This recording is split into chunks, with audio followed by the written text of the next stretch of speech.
Hi, Facebook. Happy Tuesday. I hope your week is started out great. Hello, hello, hello.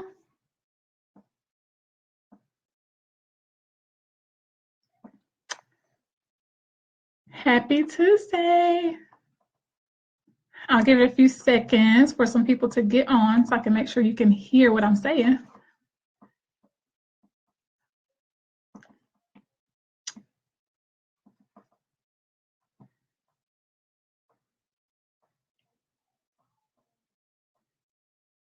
Facebook Live. This will be a weekly Facebook Live called the Coach's Corner. So welcome to the Coach's Corner.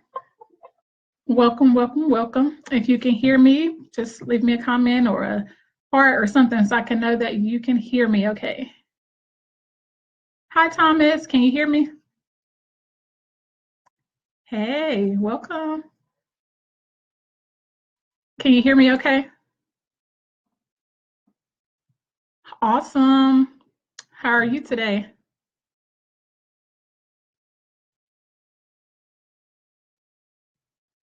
Good, good. So a few people will probably come in as we go, but I do want to go ahead and get started. I'll be live on Facebook weekly, 4 p.m. every Tuesday. And so this is the Coach's Corner. Yes, Thomas, you said you're tired. Yeah, a lot of people are probably tired. You got to get you some rest.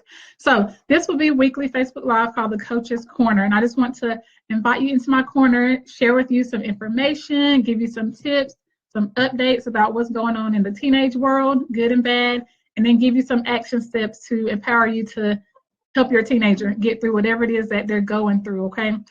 So I just want to talk about a couple of things on today. I had the privilege of this past Friday speaking at something called Parent Academy.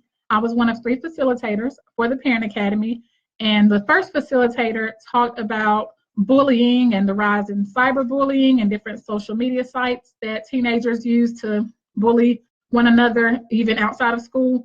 And so that was very interesting for the parents and for me as well. And I'll have some information coming up about bullying in the near future because it is a really big issue. And then one of the facilitators also talked about honest and open communication, how to be open and transparent with your child so that they'll be comfortable coming to you about whatever issue is going on, positive or negative, okay? And then I talked about several things, and I want to share a couple of those things with you here today. So if you don't get to see this live and you're watching the replay, just let me know you watched the replay and comment, and just let me know if this information was helpful for you. But one of the things I talked about was actively listening. And it is very rare that your teenager will want to talk to you and communicate with you just freely and openly. And so you want to make sure that you savor every moment of communication with your teenager by actively listening to them. Make them feel like you care about what they're saying and that what they have to say is important. And so one of the ways to actively listen is to make eye contact with them, okay? Making eye contact with your teenager, putting down the phone, taking a break from your driving, your cooking, your reading, whatever other things that you're working on so that you can make that eye contact with your teenager when they're communicating with you. You also want to make sure that you are repeating back what they say to you, saying, so this is what I hear you saying, or I think this is what you mean, so you can have that dialogue so they can feel like they're being heard. So part of that actively listening is to repeat back what they've said, make the eye contact, make them feel important, make them feel like you hear them, okay? Now, aside from that, you want to also make sure you're being a positive parent. And this was one of my favorite parts of the workshop on this past Friday was I did a little exercise with parents about how to be a positive parent, okay? And so what I did, I put 5 math problems on the board, and they might have been confused because I'm not that great at math, and so I got one of the problems wrong. I put the wrong answer, but I did that on purpose because that was part of my workshop and what I was trying to show them and demonstrate about being a positive parent. And so I put one of the answers wrong, but I had 4 of the answers right. But the parents were just yelling and looking confused and complaining about the one that I got wrong. And I was just trying to show them that even when you're raising your teenagers, you want to focus on the positive. Today, for example, is report card day for my children. And so when I see these report cards, there may be 3 A's and 1 B, but the first focus should be on the positive. Always focus on the positive first, okay? They have enough negative information going on and enough negative situations at school. So as a parent, you want to be positive. The same thing when you're dealing with any issue. If they didn't finish cleaning their room, they missed curfew, or they used the wrong tone and attitude talking to you, you want to be positive and address these things in a positive way, okay? So one example would be if your child missed their curfew, they came home at 11:30 instead of 11 o'clock.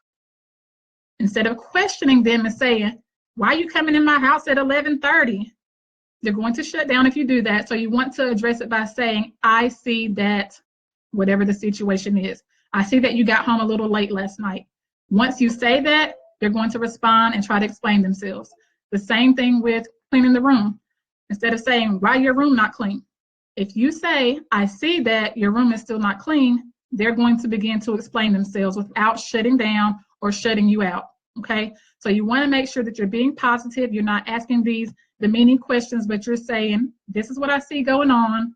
Please explain it to me. The same thing with the report cards as they come out in the next couple of days. Instead of saying, why do you have a B in science class? You can say, I see that you have 3 A's. That's awesome. And I see that you have a B in science. And at that point, they will begin to explain themselves. Now, it's up to you if you want to think their excuse or their reason is valid and how you address it. But the key is to get them to communicate, get your teenager to open up, and you have to be positive to get that to happen, okay? So hopefully that is helpful. I'll talk a little bit more as time goes on about more ways to be a positive parent, to bond with your teenager, because it is totally different. The older they get, they seem a little distant, but there are ways that you can bond with them and have that relationship so that you can communicate effectively and you can practice these actively listening skills with your teenager so y'all can have a great relationship and you can help them be successful, okay? So thank you so much for joining me today for our first day of the Coach's Corner, and I will be back here every Tuesday at 4 p.m. Share this video with your friends and family. Anyone you know who works with teenagers or are trying their best to raise teenagers, share this video with them, okay? And stay tuned to the Facebook page for even more events and upcoming things that I have going on this spring. And meet me back here on next Tuesday at 4 o'clock. I hope you have an awesome, awesome evening. Again, this is Brittany Dent, the Teen Choice Coach. Remember, knowledge is powerful, but choosing to take action is life-changing. See you later.